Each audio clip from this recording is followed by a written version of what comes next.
Fil-katazesi li sejrin nirriflettu fuq għallum esistijaj, nixtieq li nirrifletti mill-ammonizzjonijiet ta' San Franġisk tas-Sisi, propju il-kapitlu 9 tal-ammonizzjonijiet ta' San Franġisk.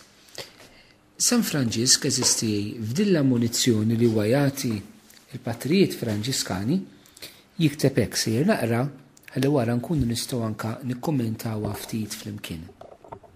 Franġisku jgħid: il-Mulej jgħid, u hawnhekk jikkwota San Franġisk mill-Evanġelu skont San Mattew kapitlu 5 vers 44, ħobbu l-edewwa tagħkom u għamlu l-ġid li dawk li jobodukom u tolbu għal dawk li jippersegwitawkom u jgħidu fuqkom. Imbagħad Franġisku jmur jikkummenta ħnejdu hekk jispjega ftit dan il-vers. Ikun mela tassew iħobb lill-għadu tiegħu dak li ma jbatix minħabba l-inġurja li jkun irċieva minn għandu. Imma li fruħu jsofri għall-imħabba ta' minħabba dnub li jkun tebba r-ruħ ta' dak li jkun naqsu. U jfittex li jurih li jħobbu bl-emil tajjeb li jagħmel miegħu. San Franġisk eżistija hawnhekk naraw f'din l-ammonizzjoni li huwa jagħti żewġ aspetti profondi tiegħu li jingħaqdu flimkien. Id-dimensjoni spiritwali fil-profondità kollha tagħha u fl-istess ħin naraw ukoll id-dimensjoni prattika ta' dak li San Franġisk kien jgħix l-ispiritwalità nisranija. San Franġisk eżistijaj hawnhekk x'qed jgħidilna fil-verità. Franġisku qed jitkellem mill-mumenti meta hemm persuni li l-Vanġelu jgħidilhom l-edewwa tagħna. Issa, l-edewwa tagħna jistgħu jkunu verament nies li aħna jixtiequ d-deni. L-edewwa tagħna jistgħu jkunu verament nies li lilna qed jagħmlulna ħsara. Jiġifieri nies illi fil-veru sens tal-kelma ifittxu illi jagħmlulek il-bsaten fir-roti. Però jista' jkun li aħna fil-ħajja tagħna m'għandniex minn daw it-tip ta' dewwa. Ma jista' jkun hemm li nies kif tgħid Santa Teresa tal-Bambin Ġesu fil-kitbiet tagħha illi mhumiex edewwa però ma ħanidulhom antipatki għalina. ċe nies li jiena anke m'għamluli xejn li jdejquni. Però San Franġisk eżistijaj hawnhekk qed jitkellem ħafna ċar dawk li lilek qegħdin jonqsuk, mhux dawk li lilek qegħdin idejquk. Jiġifieri xi ħadd li lilek iva bħażen jonqsok. Xi ħadd li lilek bħażen jagħmillek l-ħsara. U meta qed jagħmillek hekk qed jidneb, jiġifieri mhux xi ħadd li ma jafx qed jagħmel, imma xi ħadd li qed jagħmel ħsara u xi ħadd li qed jagħmel ħsara vera u ħsara reali. Kif se tħobb il-dil persuna? Skont il-Vanġelu kif skoprih San Franġisk eżistijaj. San Franġisk jgħidilna ikun mela tassew iħobb il-għadu tiegħu. Franġisku jgħid tħobb tassew mela jista' jkun li tħobb il-għadu tiegħek, imma ma tkunx qed tħobbu tassew fil-verità. Araw kemm hu fin San Franġisk, iħobb tassew dak li ma jbatix minħabba l-inġurja li jkun irċieva minn għandu. Imma li fruħu jsofri għall-imħabba talla minħabba dnub li jkun tebba ir-ruħ ta' dak li jkun naqsu. F'kelma waħda San Franġisk li qed jgħidilna, meta jiena nweġġa xi ħadd iweġġani b'ħażen, jiena nweġġa. Imma kif ħanħobb il dik il-persuna? Franġisku jinterpreta mill-luġieħ li jiena nħoss.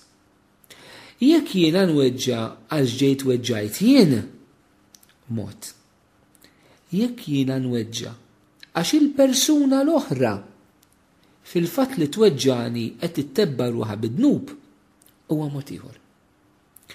Franġisku eżistijaj il-mod kif huwa ħabb il-edewwa tiegħu ma kienx billi jħares lejhu jara x'qed jikkawżaw lilu, l-uġieħ li qed jikkawżaw lilu, però l-imħabba waslitu biex jinsa l-uġieħ tiegħu, mhux ma jħossux, jinsa l-uġieħ tiegħu u ibati mhux jibqa' neutrali, ibati dbatija spiritwali. Għaliex? Għaliex min weġġa u dineb. U għax dineb ħammeċ il-ruħu. Franġisku eżisti verament il-bnidem ta' Alla. Il-bnidem qaddis. Il-bnidem li mimli bl-Ispirtu Santu, il-bnidem li ma jfittix li l-nifsu lanqas fit-tbatija, lanqas fis-sofferenza. Imma li jitħassar lill-istess għadu tiegħu għaliex meta qed jagħmel sara lilu qiegħed jidneb u qed iħammeġ il-ruħu. Ejjew nlaħmu daqsxejn dat-talim ta' San Franġisk eżistijej b'mod konkret fil-ħajja tagħna. Nagħti ftit eżempji illi forsi jistgħu jgħinuna. Pereżempju, ħabib tiegħek fuq ix-xogħol ħadem biex promotion li kellek toħodha int b'inġustizzja joħodha hu. Inti tista' tweġġa' għaliex inti kien ħaqek promotion u ma ħadtix. Imma tista' tweġġa' u hawnhekk kien imħabba vera li jħuk li ħabib tiegħek fuq ix-xogħol, tista' tweġġa' għaliex huwa wettaq id-dnub tal-inġustizzja.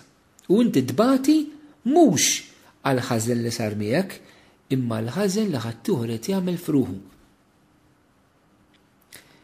Ngħidu pereżempju aħna xi ħadd illi qalbilek ma' martek, xi ħadd li qalbilek ma' żewġek.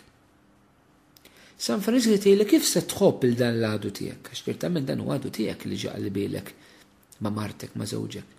Li inti tħoss f'qalbek tbati u jiddispjaċik illi dak illi qalliba l-martek u l-żewġek wettaq id-dnub tal-adulterju, ħammeġ ir-ruħ tiegħu, jew kif jgħid San Franġisk tebba ir-ruħ tiegħu. Ċertament hawnhekk San Franġisk qed jitkellem eżistien minn profondità kbira.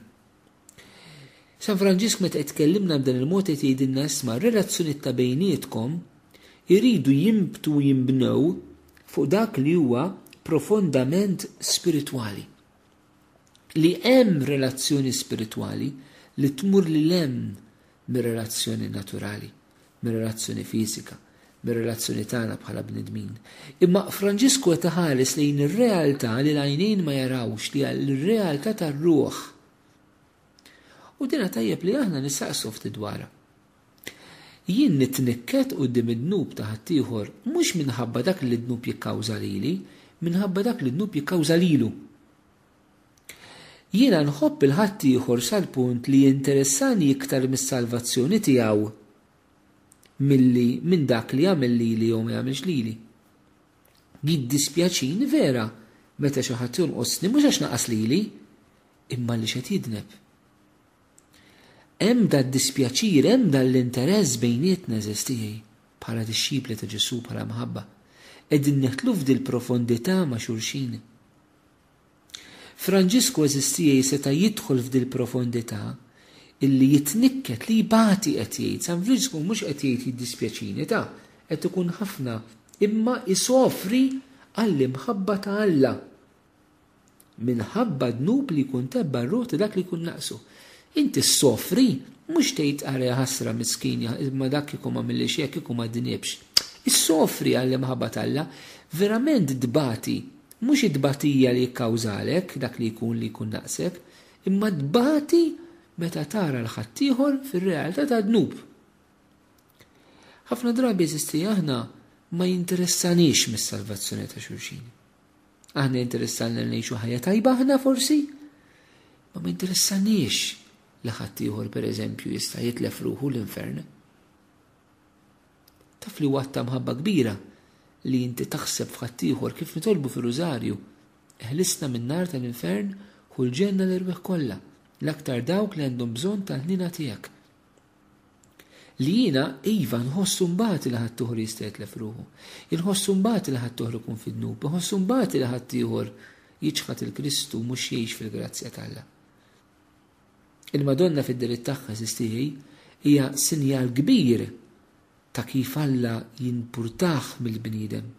Sinjal kbir ta' kif Alla jħares lejn il-bniedem fil-profondità tiegħu vera fejn id-dnub jolqtu.